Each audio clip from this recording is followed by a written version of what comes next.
WWE Survivor Series 2018 is now in the books. It was a night where Raw showed brand supremacy over their SmackDown rivals and took out the night 6-0 on the main card.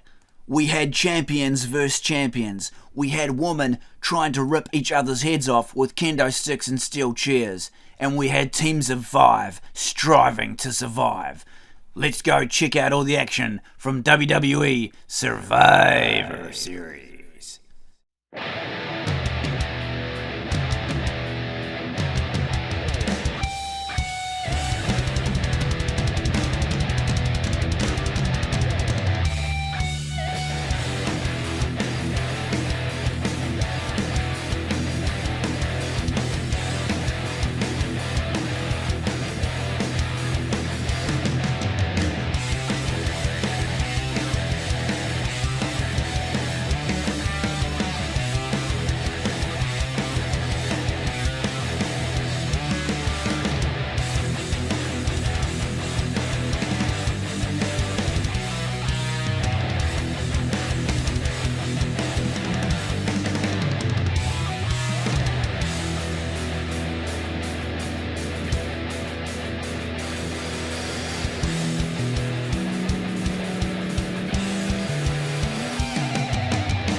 So I thought this year's Survivor Series was quite a good night. It was a pretty good pay-per-view, and it's good to see the WWE putting in the effort and making the Survivor Series a good show, one of the traditional pay-per-views of WWE.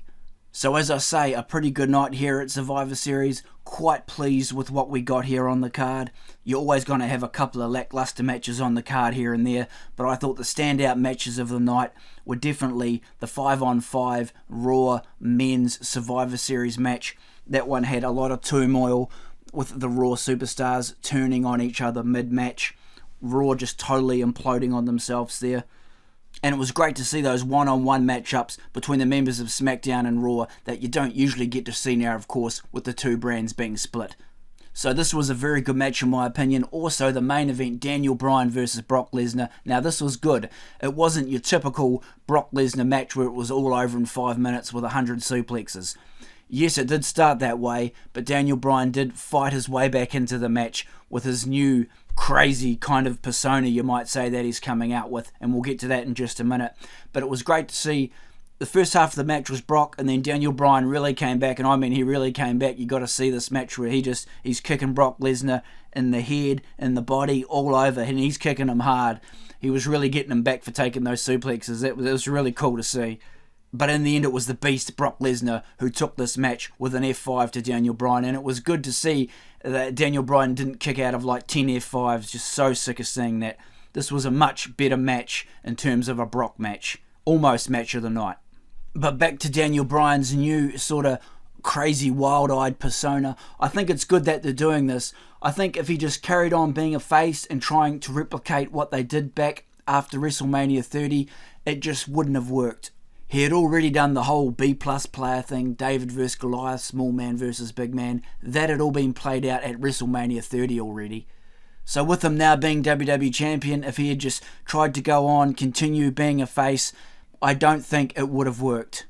I think it would have got boring and stale, and the fans wouldn't have liked it, and it just wouldn't have worked. So WWE Creative have actually done something good here. With Daniel Bryan regaining the WWE Championship, they've done something different. They've put a new spin on it. He's now going in a different way. He's been a bit more heelish. He's changed his character a bit, and it's something different. And that's good, because I think the whole fan favourite thing just wouldn't have worked this time around. It worked back at WrestleMania 30, but they needed to change it up, and I think it's going to work. So WWE Creative don't get everything right all the time, as we definitely know, but this time they have, so thumbs up on that one. And I also want to mention quickly too, really love those 3D graphics that they have when the guys come out for their entrances. That's really cool that they sort of just have floating above the crowd there. That looks really awesome. I don't know if you guys like that or not, but I think that's really cool. I know they've had that going for a wee bit now, and I thought last night at the Survivor Series, it looked really awesome. And just one other quick note here. They said Raw won 6-0. Did the kickoff match not count for anything? I know the kickoff matches aren't usually great, but this match, it was okay, but it was a big time 10-on-10 Tag Team Survivor Series matchup. SmackDown won that one, right? I thought they should have had it 6-1, but not to worry. But I also thought SmackDown should have picked up a couple more wins during the night anyway. That 6-0 scoreline on the main card? Ugh. SmackDown's got to be worried about that. Don't know why they made that so dominant towards Raw, but maybe we'll find out. So with all that being said, guys, it's now time to head to my match of the night. Match of the night. Okay guys, so my match of the night, it was champion versus champion. It was Raw's Ronda Rousey taking on SmackDown's Charlotte Flair, and this match was a really good match. Both competitors put 100% into this match. It was very enjoyable to watch when it was going and when it was running. It was 100% non-stop. It was great. And Ronda Rousey has really come to the party, hasn't she, in WWE, since her debut at WrestleMania, which she was pretty much flawless there as well. But this was a really good one-on-one singles match with one of the best, Charlotte Flair, and Ronda really showed her chops in this match. She was awesome. She went toe-to-toe with one of the best that the WWE has right now in the women's division, Charlotte Flair, and it was a real step up. This match was awesome to watch. And it just really shows you the difference when you have top caliber athletes like Charlotte Flair going in there against Ronda Rousey, who is really coming to the fore in her own. It just really heightens that anticipation and brings the whole match up like 5 notches. It really does. And Ronda, she did not flinch, she did not fail. She came to the party and she put her all into this match, and she played her part just as much as Charlotte did. And so I was wondering what was going to happen coming near to the end of this match, who was going to win, who was going to lose. It would have been a big thing for either woman to lose, and they kind of copped out with the whole DQ thing, where Charlotte just sort of attacked Ronda for no reason, but I mean, she made a good job of it. She really attacked her, beat the living crap out of her with the kendo stick and the steel chair, crushing her neck in the steel chair of all things. So they didn't go with a clean win. It kind of came out of nowhere for Charlotte to do this. I'm sure there'll be some kind of reasoning behind it when you come to SmackDown and Raw, etc.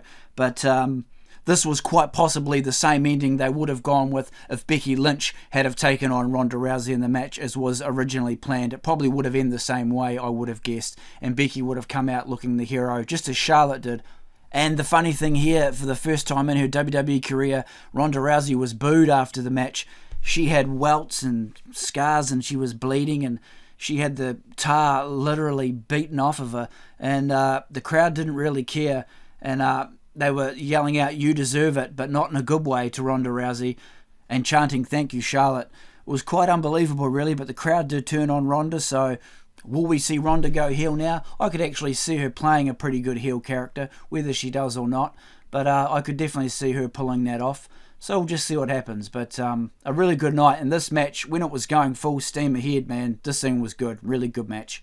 So that was WWE Survivor Series 2018. Thanks heaps, guys, for tuning into the video. Don't forget to leave a big thumbs up and subscribe to the channel if you haven't already. Catch you next time, guys.